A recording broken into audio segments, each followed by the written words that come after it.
చంద్రకళతో విరాట్ ఇలా అంటూ ఉంటాడు. చంద్రకళ చేతికి తన షర్ట్ని ఇచ్చి, ఇదిగో చంద్ర, నేను స్నానానికి వెళ్ళి వచ్చేలోగా నా షర్ట్ ఐరన్ చేసి ఇక్కడికి తీసుకురావాలి. నా షర్ట్కి ఏమైనా జరిగిందా మర్యాదగా ఉండదు, నీ జుట్టు కత్తిరించేస్తాను అంటూ చంద్రకళతో అంటూ ఉంటాడు. ఇంతలో అటుగా శృతి వస్తుంది. శృతి వచ్చి ఈ మాటలు విని చాలా సంతోషిస్తుంది. అంటే ఇప్పుడు ఆ షర్ట్కి ఏమైనా అయితే బావ చంద్రకళ మీద కోప్పడతాడు కదా, మనకు కావాల్సింది కూడా అదే అని చెప్పి అనుకుంటుంది.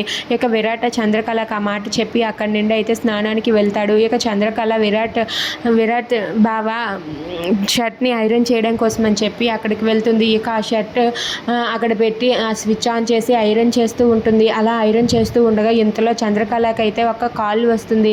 కాల్ రావడంతో చంద్రకళ ఆ ఐరన్ బాక్స్ని పక్కన పెట్టి అక్కడి నుండి వెళ్ళి ఫోన్ మాట్లాడుతూ ఉంటుంది. అలా ఫోన్ మాట్లాడుతూ ఉండగా ఇంతలో శృతి ఇదే మంచి అవకాశం అని చెప్పి తనైతే వెంటనే అక్కడికి వెళ్ళి ఆ ఐరన్ బాక్స్ తీసుకొని ఆ షర్ట్ మీద పెట్టేస్తుంది. ఇక హీట్ హైలో పెట్టడంతో ఆ షర్ట్కి అయితే కన్నం పడిపోయి మాడిపోయి ఒక స్మెల్ వస్తూ ఉంటుంది. ఇక చంద్రకళ అయితే ఫోన్ మాట్లాడుతూ ఉంటుంది. ఇక శృతి అలా చేయడం గమనించక అలా చంద్రకళ ఫోన్ మాట్లాడుతూ ఉండిపోతుంది. ఇంతలో అక్కడ ఉన్న విరాట్ అయితే స్నానం చేసుకొని వచ్చి చంద్రకళ అంటూ పిలుస్తూ ఉంటాడు. ఇక చంద్రకళ వెంటనే ఫోన్ పెట్టేసి పరిగెత్తుకుంటూ అక్కడికి వెళ్తుంది.